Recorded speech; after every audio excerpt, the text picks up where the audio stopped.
You know, Ukrainian cinema is having a massive global moment right now. But here's the thing, this is absolutely no overnight success. It's a story of artistic rebellion, a deep, powerful fight for national identity, and a journey that goes back decades and decades. And really, this quote just hits the nail on the head. It perfectly captures what we're diving into. You see, Ukrainian film has never ever just been about entertainment. It's always been a mirror, a reflection of the country's tough history, its amazing cultural fabric, and this just unbreakable spirit of survival and creativity. And in 2024, wow, that resilient spirit didn't just step onto the world stage, it burst onto it in a huge way. After so many years of making powerful, often overlooked films, one Ukrainian story finally broke through in a way that was simply impossible to ignore. That's right.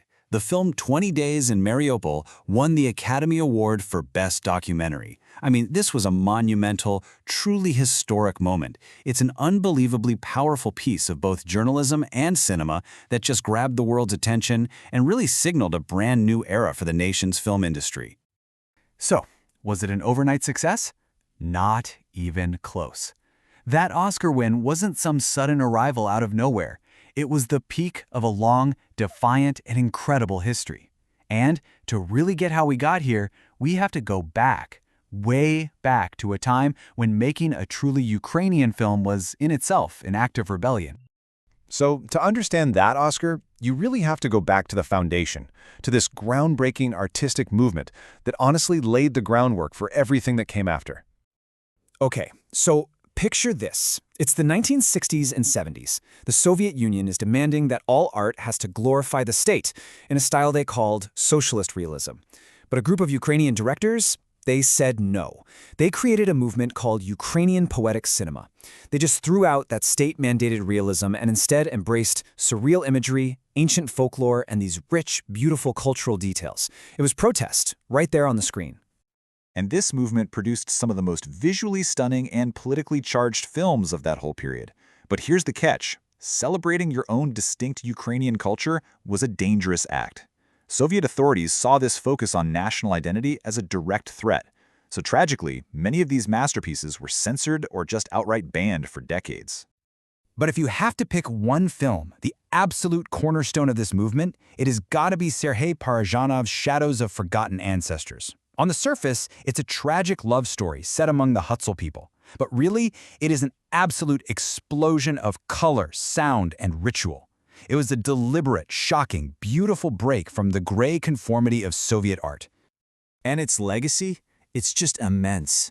Think about this. In a huge poll of film critics, the Davchenko Center, that's Ukraine's national film archive, named it the single greatest film in the country's entire history. So the point is, this spirit of artistic defiance has always been at the very core of Ukrainian cinema. Okay, so let's fast forward a bit. After Ukraine finally gained its independence, filmmakers could start exploring a whole new world of stories. They were finally free to look at their own country and the world with a totally fresh perspective. And this is just a brilliant illustration of the incredible diversity you see in modern Ukrainian film. On one hand, you've got these super gritty, realistic war dramas like Cyborgs or the totally haunting post-apocalyptic Atlantis. But then, on the other hand, you have these quirky, heartfelt, and hilarious comedies like My Thoughts Are Silent. It shows a cinema that's not just defining itself against some outside force anymore, it's looking inward, exploring the whole messy, beautiful spectrum of its own society. And you know what makes these modern films feel so real? It's their authenticity. As some viewers on Reddit pointed out, directors aren't afraid to use real regional dialects and slang. Sure, it might be a bit of a challenge if you're learning the language, but it's how people actually speak, and it just grounds these stories in a reality you can feel. But hey, this creative explosion isn't just happening in live action. Ukraine's animation industry is also going through this massive, incredible boom right now. I mean, just look at these numbers. They really speak for themselves.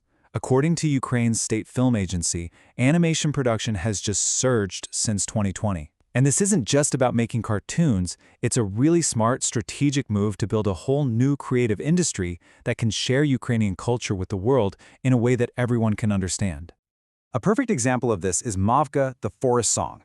It's inspired by classic Ukrainian literature and mythology, but it became a global hit. It's the ultimate proof that you can tell a deeply local story, one that's rooted in your own folklore and identity, that still connects with audiences all over the planet. So let's bring all this together. We've gone from poetic defiance to Oscar wins to animated blockbusters. And this whole journey, it's about so much more than just movies. So when we step back and look at this entire cinematic journey, what's the big, overarching story it's telling us about the nation itself? Well, it tells a story of constant self-discovery. It's a story of incredible resilience in the face of unbelievable pressure. It's a story of preserving cultural memory against all odds and of finding a modern voice that is both uniquely Ukrainian and universally human. You know, maybe the best way to sum it up comes from a critic who said that Ukrainian cinema has truly grown up. And that doesn't just mean better tech or bigger budgets. It means it has this newfound confidence to be honest, to tackle really complex truths, and to tell its own stories on its own terms for the whole world to see. And that leaves us with this whole universe of amazing stories just waiting to be discovered. So, are you going to start with the surreal defiance of poetic cinema? Or maybe a quirky modern comedy? Or a powerful documentary that actually changed the world? The only question left is, where are you going to begin?